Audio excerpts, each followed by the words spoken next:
आपको पता है आजकल ये एक प्रोफेशन बन गया है। पहले बोला जाता था कहानी में एक गरीब ब्राह्मण, क्योंकि गरीब ब्राह्मण इसलिए क्योंकि वो दिन रात भगवान की पूजा करता था, पूजा अर्चना करता था और उसके बाद वो भिक्षा मांग के खाना खाता था। आज वो गरीब ब्राह्मण नहीं रहा, आज वो एक प्रोफेशनल हो गया है। आज उनका एक प्रोफेशन हो गया है, पंडित का, पादरी का और मौलाना का।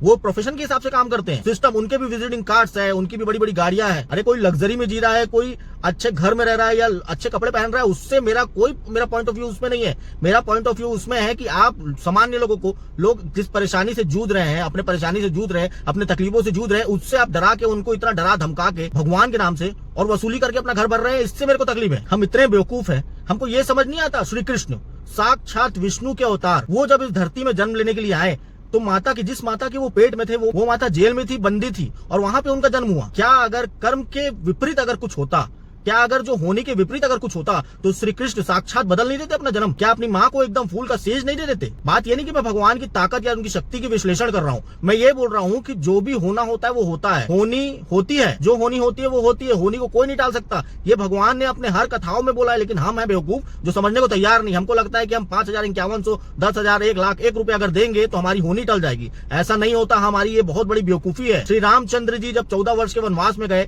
चलिए मान लेते हैं कि वो वनवास में जाना चाहते थे, उनको राजगद्दी का कोई भी लोभ नहीं था, लेकिन अगर वो होनी को टाल सकते तो क्या सीता माता का हरण हो पाता? क्या सीता माता को चुभने वाले कांटे पैर में चुभते? क्या उनके भाई को तकलीफ होता? क्या उनके पिता की मृत्यु होती? होनी को कोई नहीं टाल सकता। ये हमारे पुराणों में लिखा गया है। हमको अपने पुराण पढ़ना चाहिए, रामायण पढ़नी चाहिए, हमको भागवत गीता पढ़नी चाहिए। उससे हमको समझ में आएगा कि होनी को कोई भी नहीं टाल सकता। और जिस दिन आप इतना सब कुछ समझ लिए, जिस दिन आप ये सब चीज समझ लिए, दिमाग में बैठा लिए, उसके बाद से इनके सबके दुकानें बंद हो जाएंगी।